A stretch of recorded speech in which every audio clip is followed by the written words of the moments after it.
Bom dia. Bom dia, professora. Bom dia, querido. Tudo bem? Tudo. Professora, e é que eu tenho aula hoje à noite. Se eu assistir, abona a falta?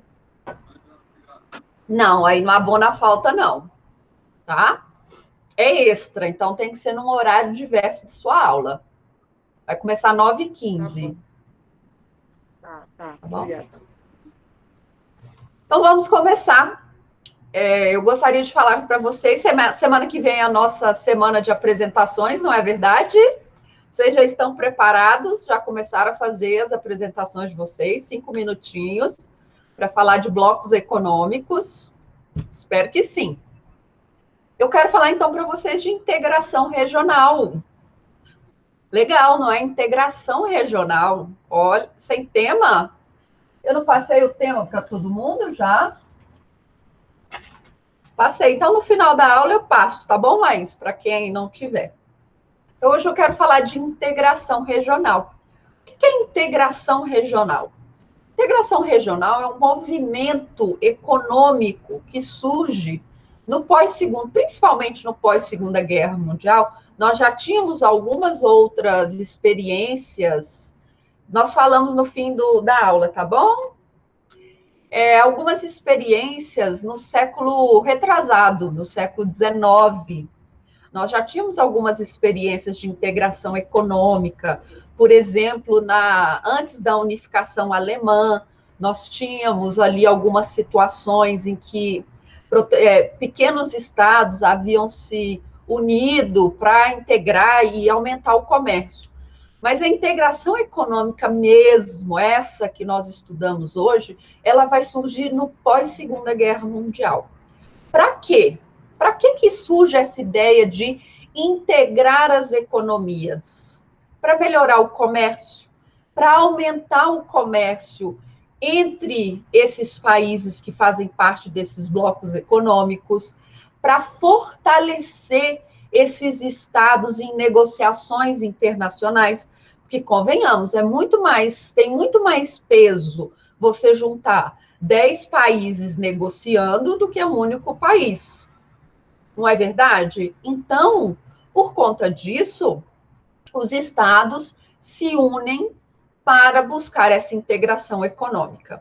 A integração econômica tem etapas, que vai lá desde uma zona de preferência tarifária, que eu vou mostrar para vocês, até um estágio de união das economias, que é, por exemplo, a União Europeia. Então, isso é um processo.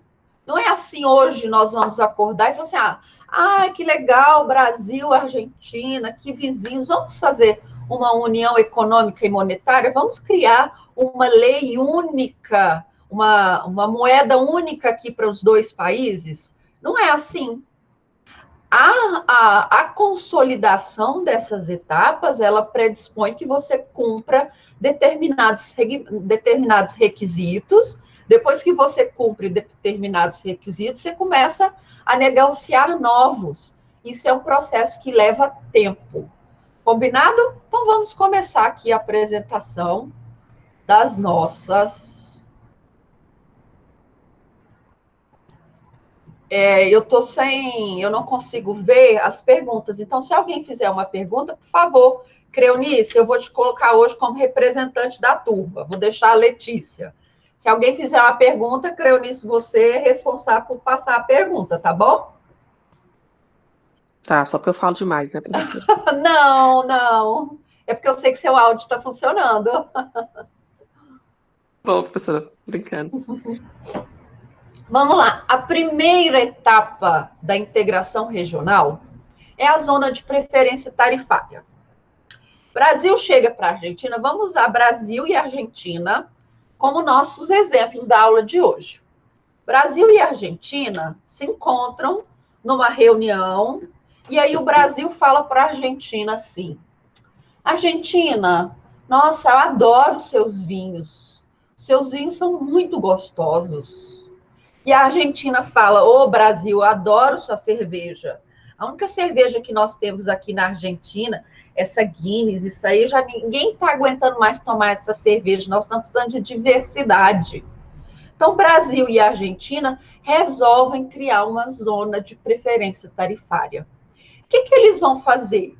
Eles vão diminuir os impostos, ok? Os impostos de importação para determinados produtos. Então, o Brasil vai baratear o imposto para importar vinho da Argentina, e a Argentina vai baratear o imposto para importar cerveja brasileira.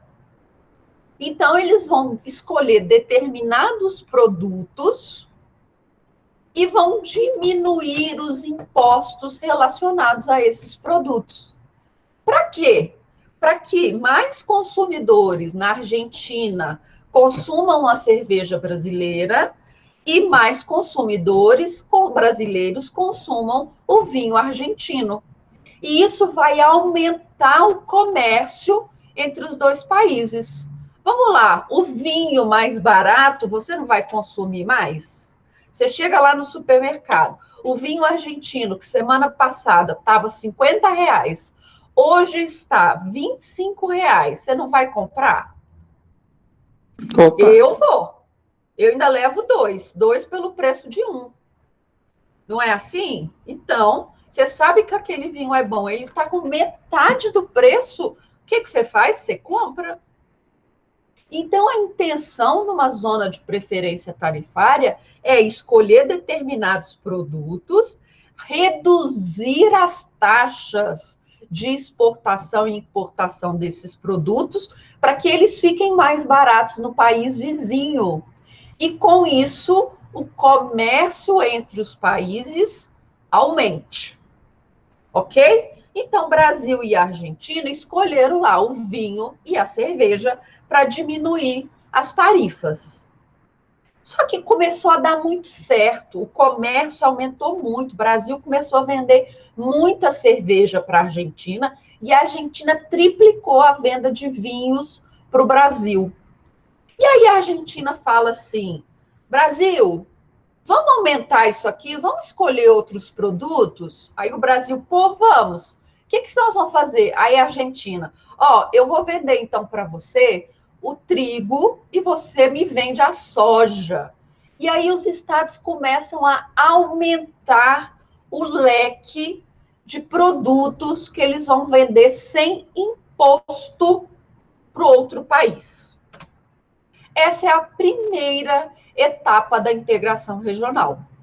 Não adianta querer subir a escada sem dar o primeiro passo, não é assim? Não adianta você querer pular a escada lá no final. Qual que é a chance que você tem de cair?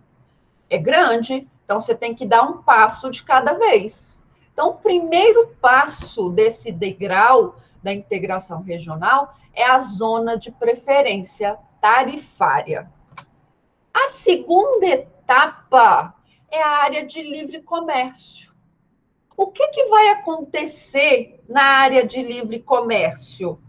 Nós vamos acabar com o imposto de importação de qualquer produto do meu vizinho.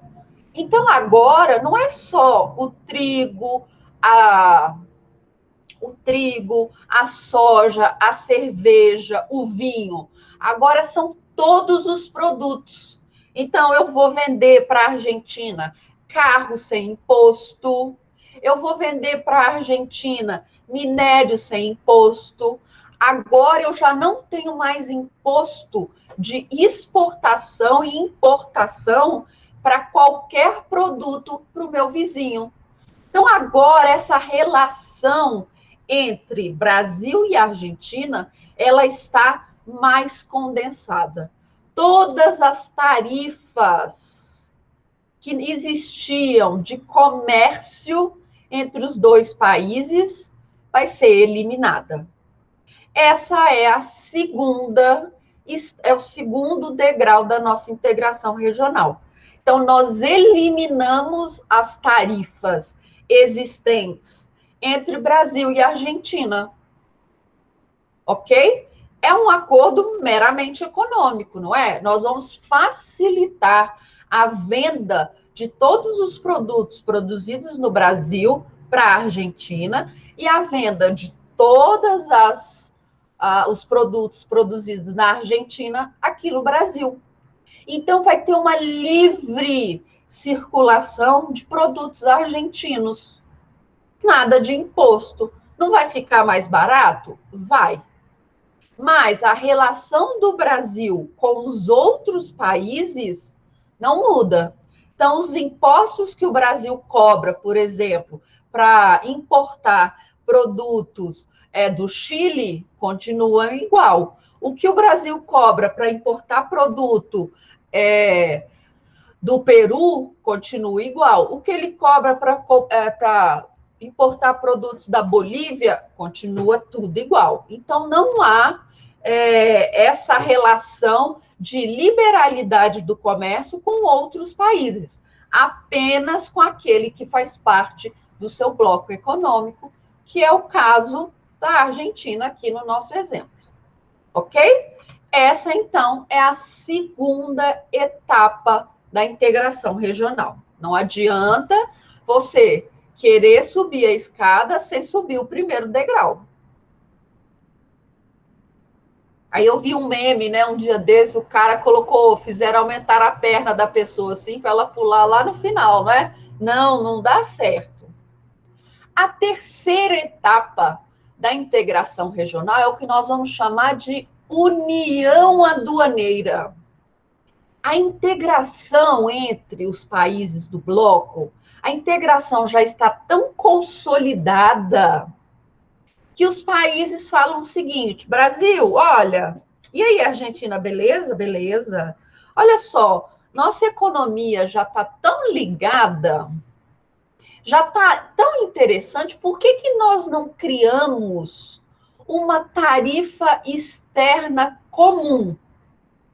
Mas o que é isso, Argentina? Aí a Argentina vai explicar para o Brasil: olha, na tarifa externa comum, nós dois vamos aplicar o mesmo imposto. Não tem imposto entre a gente. Aqui, Brasil e Argentina não tem imposto mais entre eles lá na fronteira. Ninguém precisa pagar mais imposto para exportar para a Argentina, nem para exportar para o Brasil. Ok? Mas a relação desses dois países com os demais países do mundo também precisa ser acertada. Então, por que não criar uma tarifa externa que seja igual para o Brasil e igual para a Argentina? Então, quem for exportar para o Brasil vai pagar a mesma coisa se for exportar para a Argentina. Então, por exemplo, eu vou comprar suco de laranja dos Estados Unidos, o imposto para exportar esse suco de laranja para a Argentina e o imposto para exportar esse suco de laranja para o Brasil vai ser igual. Então, não importa para os Estados Unidos para quem que ele vai vender, porque o imposto é o mesmo. O imposto é idêntico. Então, na união aduaneira, nós vamos criar uma única aduana. Nós vamos criar uma única tarifa.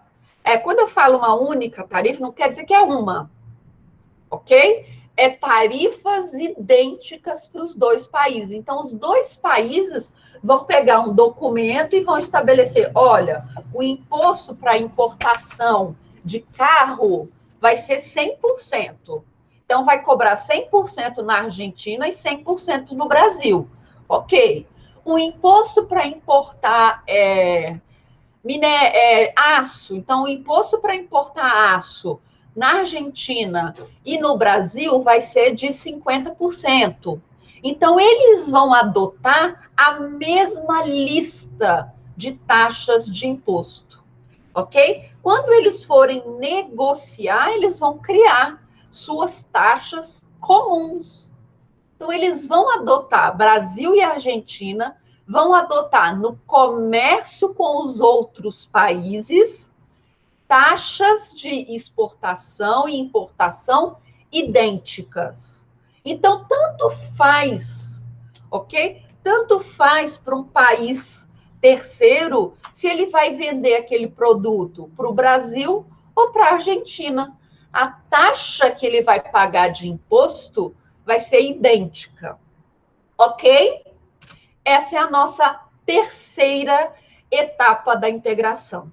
Aqui na União Aduaneira, nós continuamos com uma integração meramente econômica, ok? Aqui a relação é economia, é comércio. Vamos facilitar o comércio entre os países. Vamos aumentar a nossa ligação com o nosso vizinho. Vamos comercializar mais. Vamos juntar riqueza. Vamos aumentar o quanto nós vamos receber. Então, até a União Aduaneira, eu tenho uma relação com o meu vizinho meramente comercial. E aí, Brasil e Argentina, olha e fala, poxa, isso aqui, essa nossa União Aduaneira está dando certo. Nossas economias estão integradas, nós já não temos mais impostos, ok? Nós não temos mais impostos entre um país e outro, ok? Nosso comércio, ele está livre já, livre circulação, pode entrar na Argentina, vender num preço mais em conta. Olha, nós temos uma tarifa que é uniformizada, então eu pratico a mesma tarifa que o meu país vizinho, mas está faltando alguma coisa. O que está faltando? Está faltando a livre circulação de pessoas. Ainda é muito difícil para o brasileiro ir trabalhar legalmente lá na Argentina e vice-versa. Então, está um pouquinho difícil. As empresas brasileiras, elas não estão conseguindo trabalhar lá na Argentina, porque ainda tem alguns obstáculos. Está difícil para o investidor argentino investir aqui no Brasil. Então, nós precisamos resolver isso. Nós precisamos liberar a circulação da mão de obra, do capital e do serviço. O comércio já está liberado, mas falta ainda permitir que o cidadão brasileiro, o brasileiro, trabalhe livremente na Argentina. Que as empresas argentinas possam licitar normalmente, como qualquer empresa brasileira aqui no Brasil. Então, vamos criar um mercado comum? O mercado comum, então, é a quarta etapa da integração. Aqui no mercado comum, então, nós vamos facilitar o deslocamento de pessoas entre o nosso bloco, Brasil e Argentina. Entre o nosso bloco, nós vamos facilitar. E aqui, o que é que nós vamos fazer? Começar a criar políticas que não vão beneficiar só o Brasil, que não vão beneficiar só a Argentina, mas políticas do bloco. Então, agora eu crio políticas comunitárias. Brasil vai ceder um pouquinho da sua soberania para esse bloco, para esse mercado, para essa instituição. A Argentina vai transferir um pouco da sua soberania para essa instituição.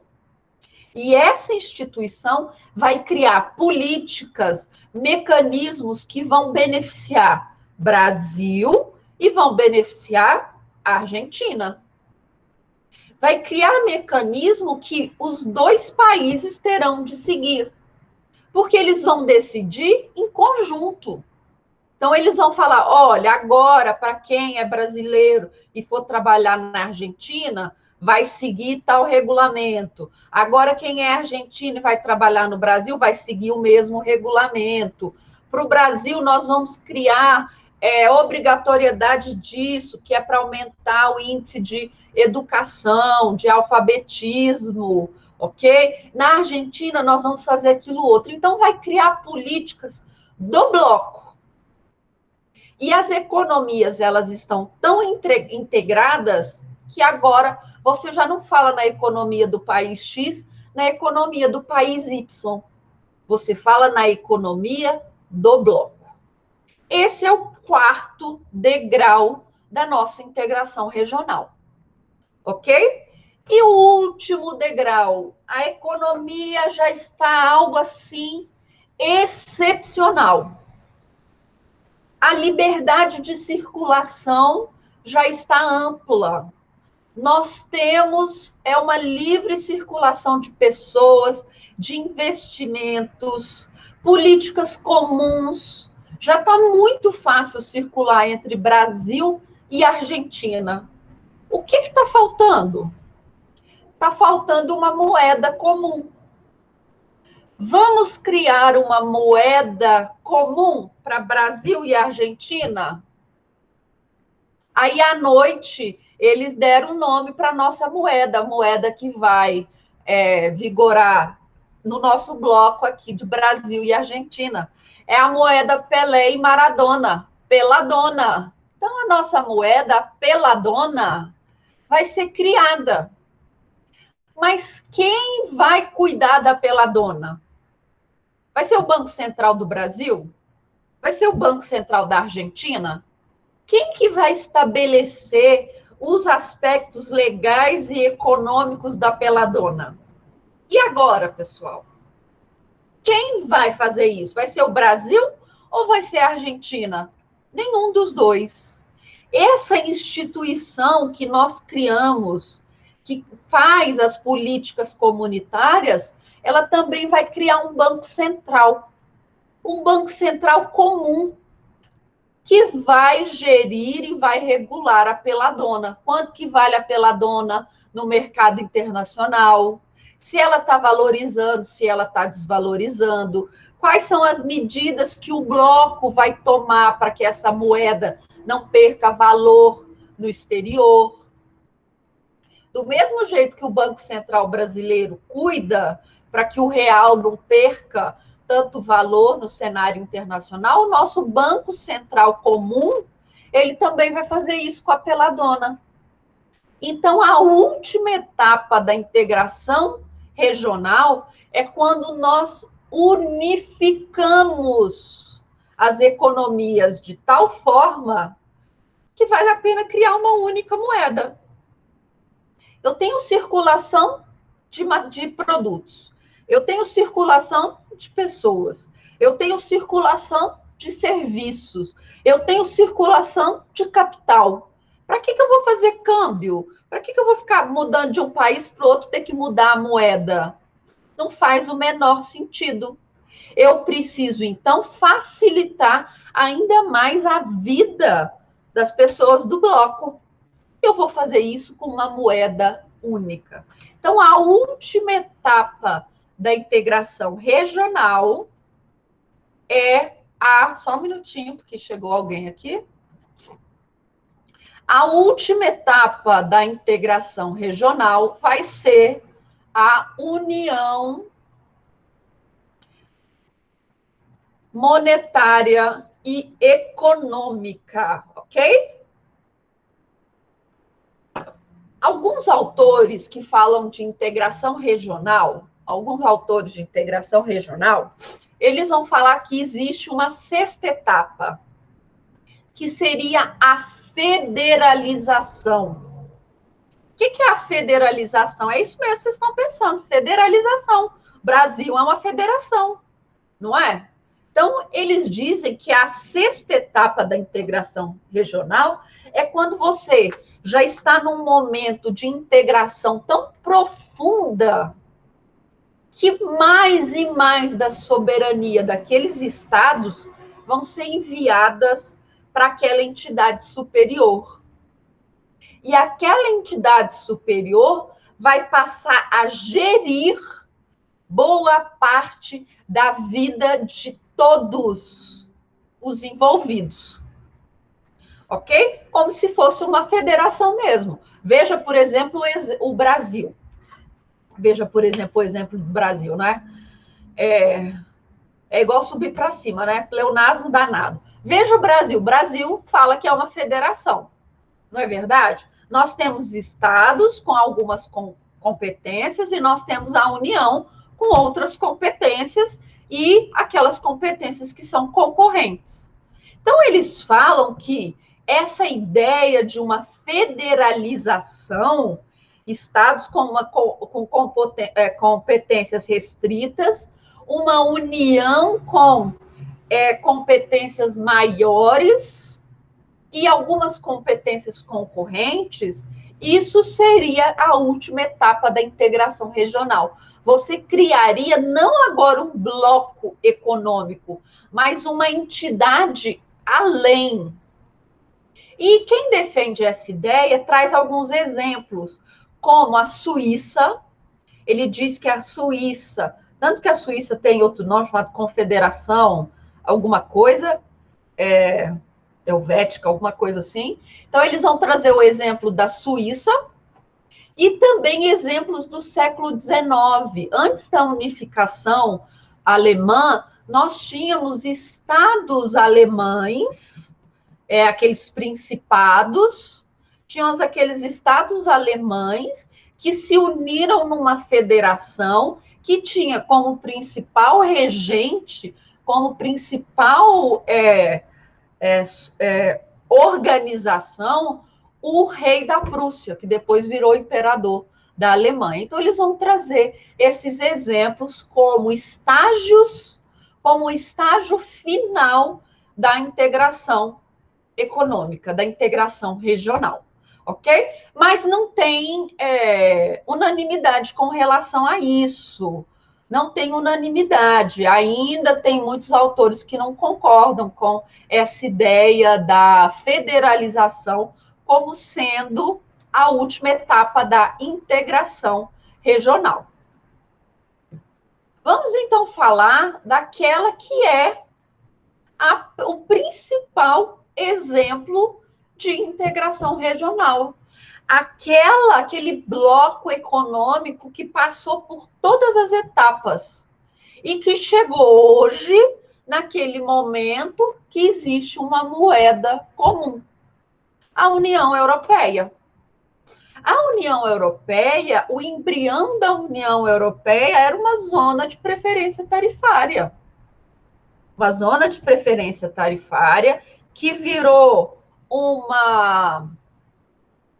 depois uma união aduaneira, virou uma união aduaneira bonitinha, depois da união aduaneira virou um mercado comum, depois ficou 40 anos no mercado comum, desenvolvendo, amadurecendo as ideias do mercado comum, até chegar a uma união econômica e monetária, ok? Vamos lá, como que surge, não é, a União Europeia? A União Europeia mesmo, esse termo, União Europeia, vai surgir lá na década de 1990, com o Tratado de Maastricht, com a ideia da União Econômica e Monetária. Antes, a União Europeia tinha outros nomes. Então, União Europeia, esse termo que nós utilizamos hoje, ele é uma construção da década de 90, ok? Então, quando eu falar de União Europeia, entendam o bloco econômico existente lá na União Europeia. Então, vamos falar um pouquinho desse contexto. No fim da Segunda Guerra Mundial, a Europa estava destruída. Afinal, a Europa foi praticamente o local da guerra. A Europa estava devastada. A Europa precisava reconstruir. Precisava de dinheiro para reconstruir. E de onde ia surgir, de onde ia aparecer esse dinheiro? Uma parte do dinheiro veio dos Estados Unidos, que eles fizeram lá o Plano Marshall para ajudar na recuperação da Europa, mas a outra parte deveria vir do comércio entre os países. Então, 3 países minúsculos, ok? Minúsculos, 3 países minúsculos lá da Europa resolveram se unir, ok? Para criar uma união aduaneira, ok? Começaram lá com uma zona de preferência tarifária, aí passaram pela zona, esqueci agora, peraí que eu esqueci. Passaram numa área de livre comércio, eu estava esquecendo da área de livre comércio. Então, eles começaram ali numa zona de preferência tarifária, depois da zona de preferência tarifária, eles foram para uma área de livre comércio, ok? Foram para uma área de livre comércio, e até que eles viraram uma união aduaneira, que eram países tão pequenos, que era muito fácil chegar a essa conclusão, que era a Bélgica, Luxemburgo e os Países Baixos. Hoje nós não chamamos mais de Holanda, tá? Eles pediram para que só sejam chamados de Países Baixos. Holanda é uma parte, é uma região dos Países Baixos.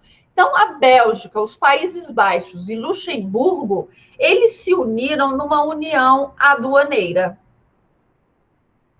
Ok? Eles se uniram numa união aduaneira. E estava dando certo. Estava dando muito certo. Aí a Alemanha olhou assim, a Alemanha está do lado, né? Bélgica, Países Baixos e Luxemburgo, eles estão no cantinho aqui.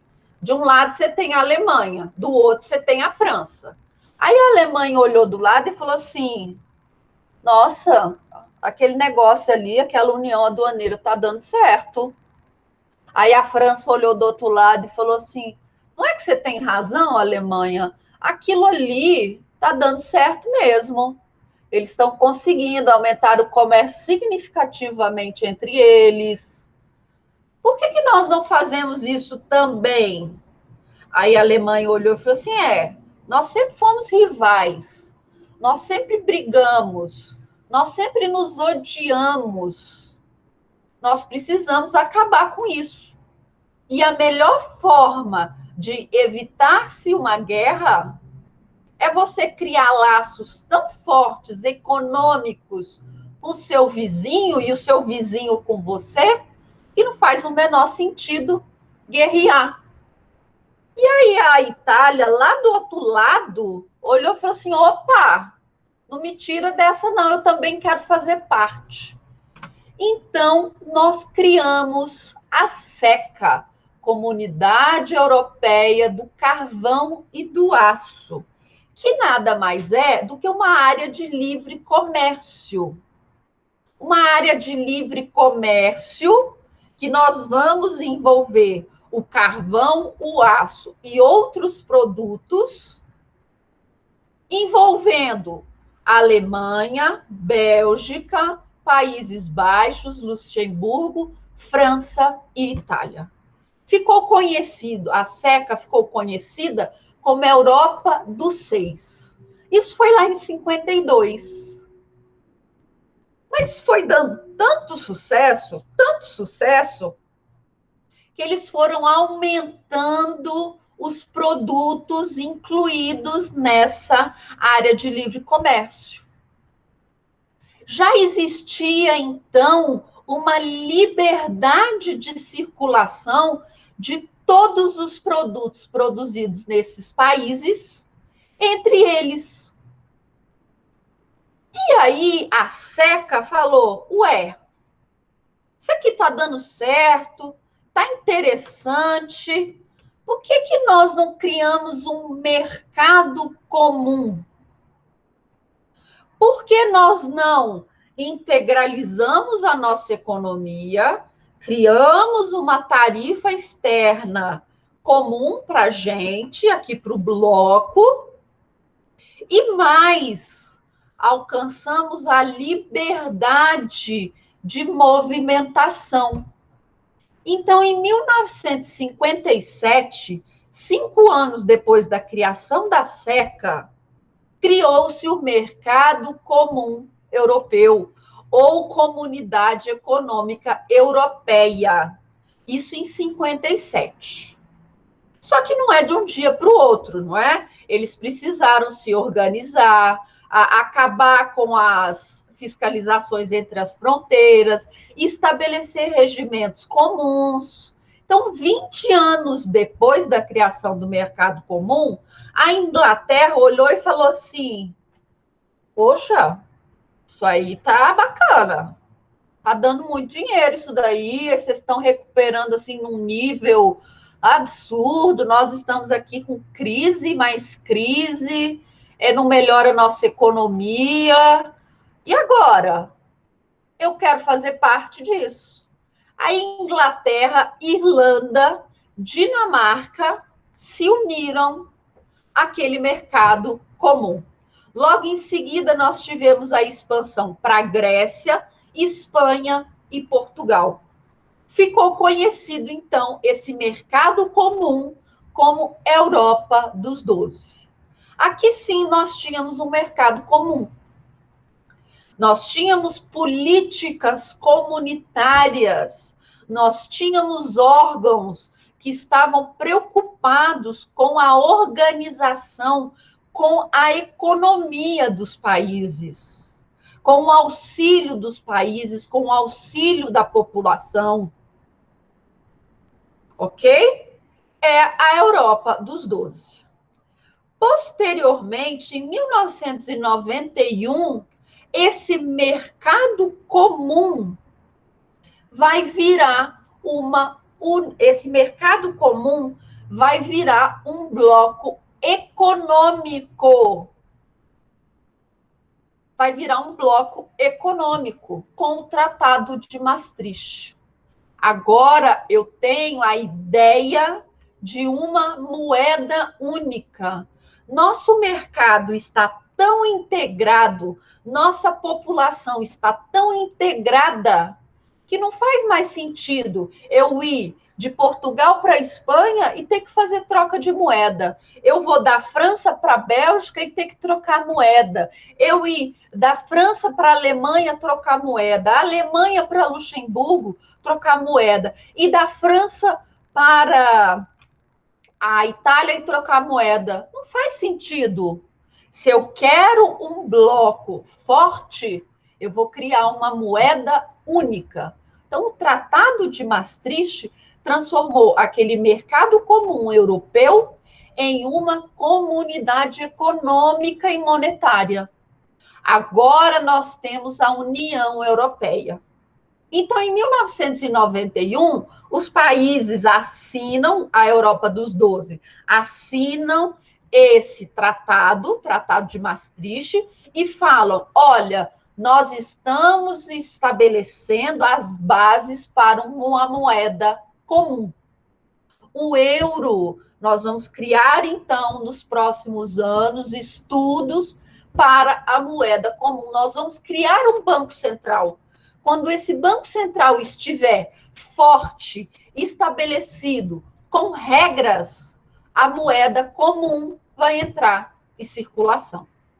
Então, nesse período pós-tratado de Maastricht, nós temos a adesão de mais 3 países, e a Europa dos 15.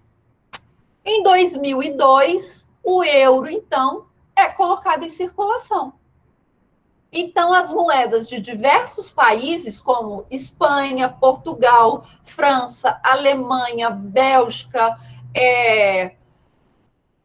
que mais? Bélgica, Luxemburgo, Países Baixos, Itália, essas moedas acabam e o euro entra no lugar. Alguns países resolveram que não, eu não quero fazer parte do euro. Eu tenho a minha própria moeda, a minha moeda é uma moeda histórica, a minha moeda já foi a moeda mais forte do mundo, eu vou manter a Libra.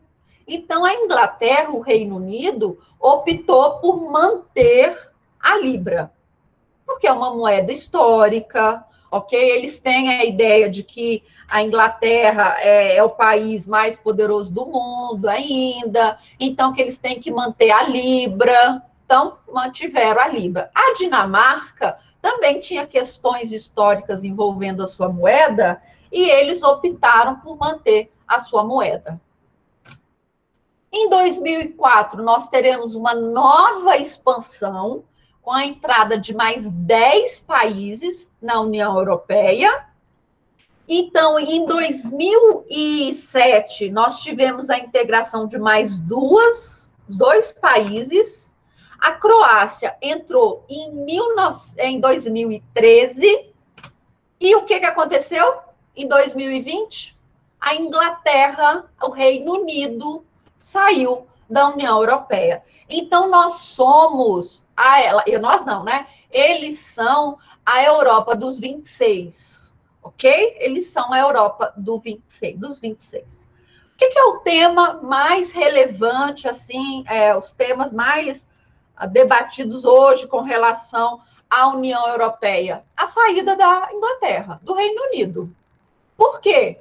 Porque o Reino Unido é um dos, não vou falar fundadores, mas é o primeiro país a aderir à nossa comunidade europeia.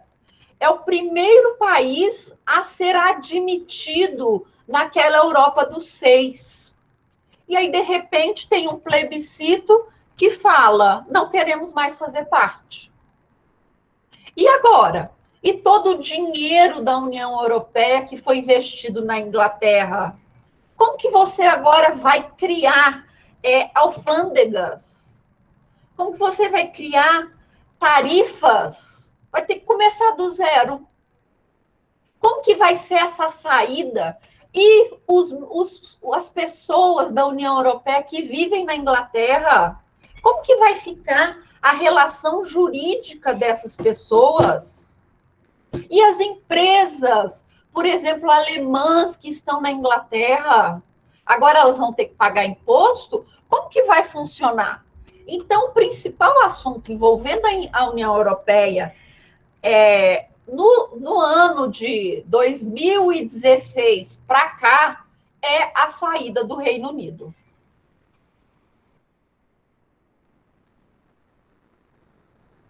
O Reino Unido é aquele espaço grande, que não é só a Inglaterra, é a Inglaterra, o País de Gales, a Escócia, a Irlanda do Norte e uma ilhazinha que fica ali no meio. O Reino Unido, em 2016, votou 51% pela saída da União Europeia. E agora? Tá bom? Desde 2016, a União Europeia e o Reino Unido estavam em negociação para a saída do bloco. Como que nós vamos sair do bloco sem ter o maior dos prejuízos? E aí, quando foi em outubro do ano passado, ficou decidido, olha, no dia 31 de janeiro de 2020, o Reino Unido vai assinar definitivamente a saída dele da União Europeia. E vai ter o ano de 2020 todinho para se adaptar. Isso foi bem aceito lá na Inglaterra, no Reino Unido? Não. Lá no Reino Unido começou um movimento, ressurgiu o movimento separatista. Por quê? Porque a Irlanda do Norte e Escócia votaram em sua grande maioria para permanecer na União Europeia. E aí reacendeu aquelas fagulhas. Por que nós temos de seguir a Inglaterra? Por que nós temos de permanecer no Reino Unido? Nós podemos nos separar. Então, os problemas que o Brexit criaram dentro do próprio Reino Unido ainda terão consequências. Porque o Reino Unido saiu oficialmente no dia 31 de janeiro, vai ter esse período de transição Como é que vai ficar a economia da Escócia, da Irlanda, no ano que vem? E agora, como vai ser essa situação se eles querem permanecer, eles queriam permanecer na União Europeia? Então, nós teremos consequências ainda para os próximos anos com relação à saída do Reino Unido da União Europeia. Ok? Esses são os nossos membros da União Europeia. Aqui, ó, vocês podem ver o Reino Unido, tá? Que ele não faz parte mais. Todos esses países aqui agora fazem parte da União Europeia.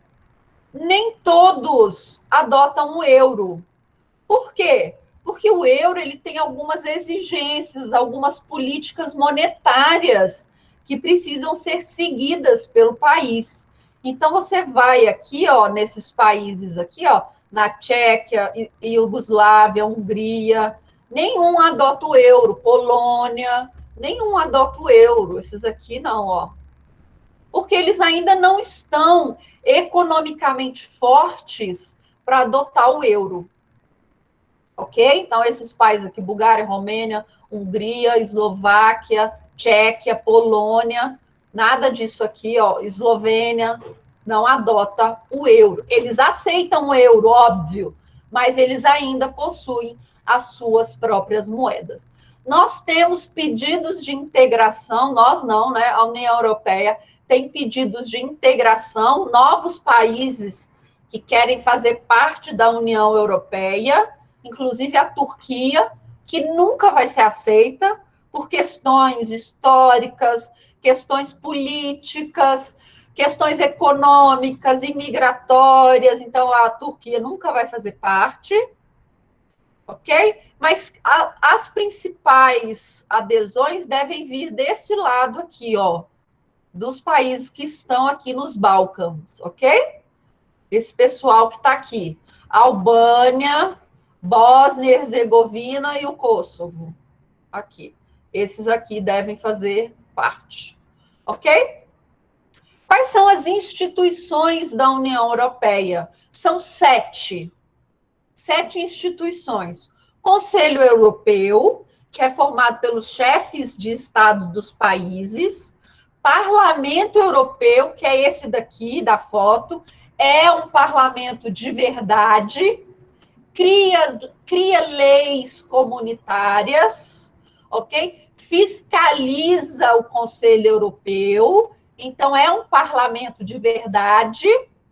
Nós temos o Conselho da União Europeia, nós temos a Comissão Europeia, o Tribunal de Justiça da União Europeia, o Banco Central Europeu é um banco central que vai, então, regular o euro, e o Tribunal de Contas da União Europeia, que é igual ao Tribunal de Contas, ele vai fiscalizar o gasto dessa instituição.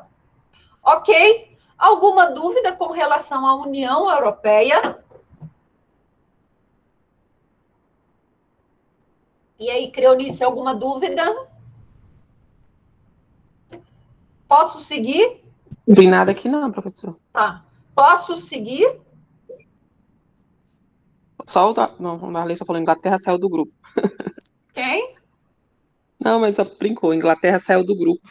Saiu do grupo. A Inglaterra saiu do grupo. A Adelaide está perguntando se pode. Quem? Pode o quê? Sair? Claro.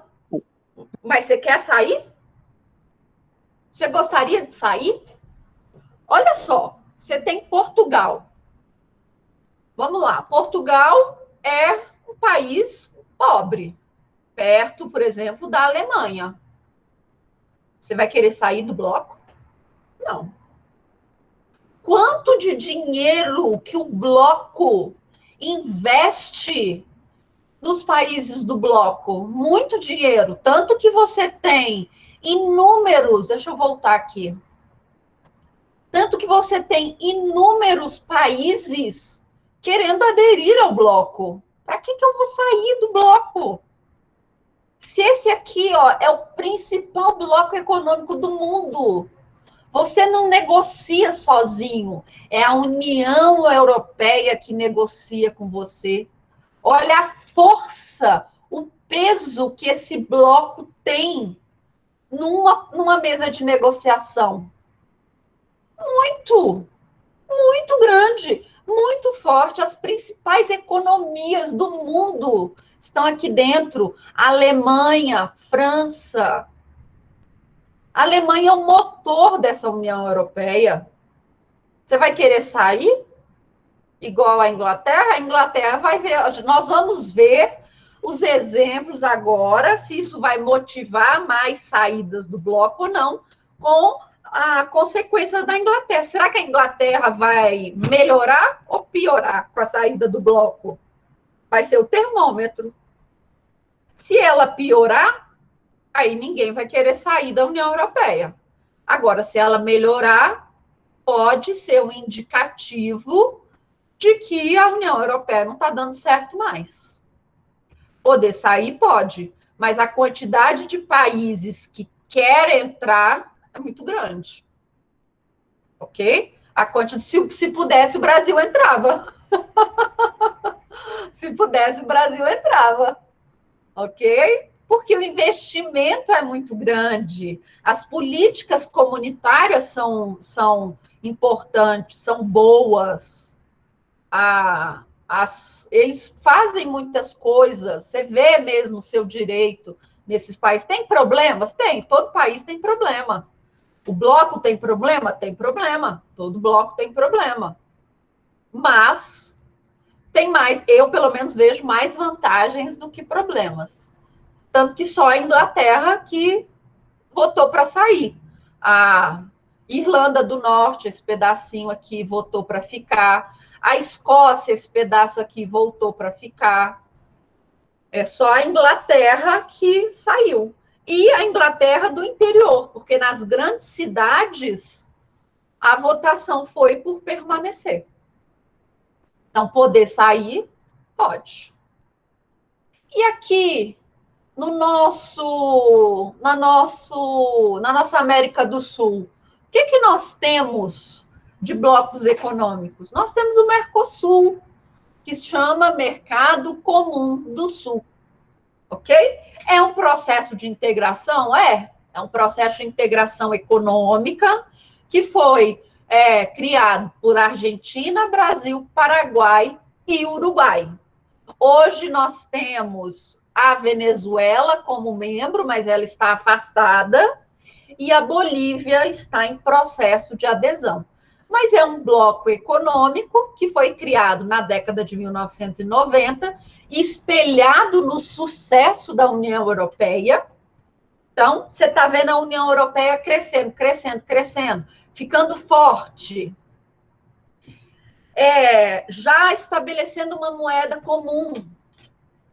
A América do Sul olhou, Brasil, Argentina, principais economias daqui, se olharam e falaram assim, e aí, vamos, não vamos? O que nós vamos fazer? Nós vamos perder essa oportunidade? Vamos chamar aqui os nossos vizinhos mais próximos, o Uruguai e o Paraguai, e vamos criar, então, um bloco econômico. Então, o nosso bloco econômico é o Mercosul, que significa Mercado Comum do Sul. Os idiomas oficiais, português e espanhol. E qual que é o objetivo? Impulsionar as economias, impulsionar os investimentos, ok? Criar um espaço de fortalecimento e pegar esse bloco e negociar nos principais órgãos internacionais como um bloco. Não ser mais Brasil negociando na OMC, por exemplo, mas Mercosul negociando na OMC. Quais são os estados associados? Todos os estados da América do Sul. Então, todos os estados da América do Sul são países associados. Ok? Mercosul em número sem a Venezuela. Nós temos 62% da população da América do Sul. Nós temos um PIB de 75% da América do Sul. o que equivale à quinta colocação, tá bom? No PIB mundial. Então, o Mercosul, se fosse um país, seria o quinto país mais rico do mundo. Mas nós nos especializamos em produtos agrícolas. Não sei se isso é bom, se isso é ruim, mas o Mercosul é conhecido como um vendedor de produtos agrícolas. Nós vamos importar produtos mecanizados, produtos industrializados e vamos exportar matéria-prima, produtos agrícolas. Como que surge esse nosso Mercosul? Um dia, dois bigodudos se reuniram lá em Foz do Iguaçu e falaram o seguinte: olha, Alfonsin, ó, Sarney, diga, Sarney. Então, acho que nós temos alguns problemas. Sabe, Brasil e Argentina nunca se deram muito bem. Vocês dizem que o Pelé é o melhor. Nós dizemos que é o Maradona, mas é o Pelé. Pelé é o melhor.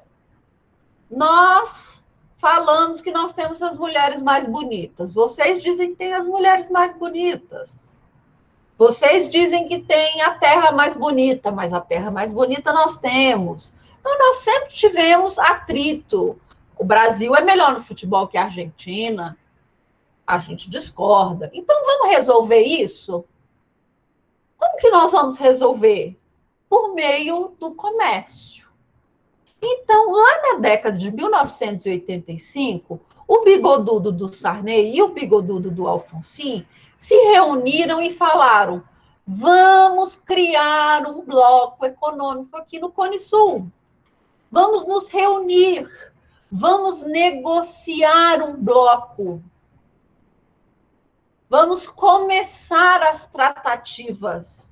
E Brasil e Argentina, então, começaram as tratativas para a criação de um bloco econômico. Em 1990, o Fernando Collor e o Menem, vocês não lembram disso, vocês não tinham nem nascido, gente. Vocês não tinham nem nascido nessa época. 1990, olha, vocês estavam nem pensando ainda na sua formação, tá? Em 1990, o Fernando Collor e o Menem, eles vão assinar a Ata de Buenos Aires, que visa a total integração alfandegária dos dois países. O que ele estava assinando? Vamos criar uma união aduaneira. Isso mesmo. Vamos criar uma união aduaneira. Nós vamos começar os nossos esforços para que em determinado momento nós tenhamos uma união aduaneira. E em 1991 assina-se o Tratado de Assunção, dizendo que em 31 de dezembro de 1994 entraria em vigor não uma união aduaneira, mas um mercado comum. Como assim? Gente, isso mesmo. Quer dizer que em 91 nós não tínhamos nada aí de integração. Nós tínhamos, no máximo, uma zona de preferência tarifária. Mas não tinha área de livre comércio, não tinha união aduaneira, nada. Mas dizia que em 31 de dezembro de 1994, o Mercado Comum do Sul iria entrar em vigor como um mercado comum. Como lá, quarta etapa da integração. Então, você imagina aquela escada, né? Ele saiu aqui da base da escada e já queria dar um passo lá no quarto degrau. Você já acha que em 4 anos... os 4 países, Brasil, Argentina, Paraguai e Uruguai, eles iriam conseguir passar por todas as etapas e chegar no mercado comum? Não ia chegar. Então, nós tivemos problemas Tivemos muitos. Olha quais eram as propostas desse Tratado de Assunção. Gente, harmonizar a legislação. Olha o que eles queriam. Ainda harmonizar a legislação. Coordenar as políticas macroeconômicas. Livre circulação de bens, serviços e capitais. Era demais, não é? Era demais. Queria dar um passo maior do que a perna. Subir uma escada mais do que os outros países. Então, é claro que isso vai dar errado, não é verdade? É claro que isso vai dar errado. Em 1994, nós criamos o protocolo, assinamos o protocolo de Ouro Preto, que vai criar as bases institucionais do Mercosul. Então, vai criar secretariado, vai criar um órgão central, vai criar a ideia de um parlamento, ok? E eu vou parar por aqui. Na próxima aula, nós vamos continuar Mercosul. Já pensou no nome, né? União Europeia e Brasil. Não é a primeira vez, não é? Porque antes nós tínhamos Reino de Portugal, Algarve e Brasil. Não é? A capital, inclusive, era no Rio de Janeiro. Você consegue imaginar isso? Uma capital europeia na América do Sul? Pois é. Reino de Portugal, Algarve e Brasil, capital, Rio de Janeiro. Pois é, já imaginou? Então, na próxima aula, nós vamos continuar. Por que eu vou parar agora? Porque eu vou entrar em monografias. Beleza? Então, na próxima aula, nós terminamos Mercosul, e aí nós começamos as apresentações. 5 minutos para cada. Quem está sem tema? Vamos lá. Gabriel e a Maristela vão falar do Tribunal de Justiça da União Europeia. A Cíntia e a Creunice vão falar dos BRICS. O Gabriel e a Ana Letícia do NAFTA. A Jéssica e a Caroline da Unasul. Deixa eu interromper a gravação.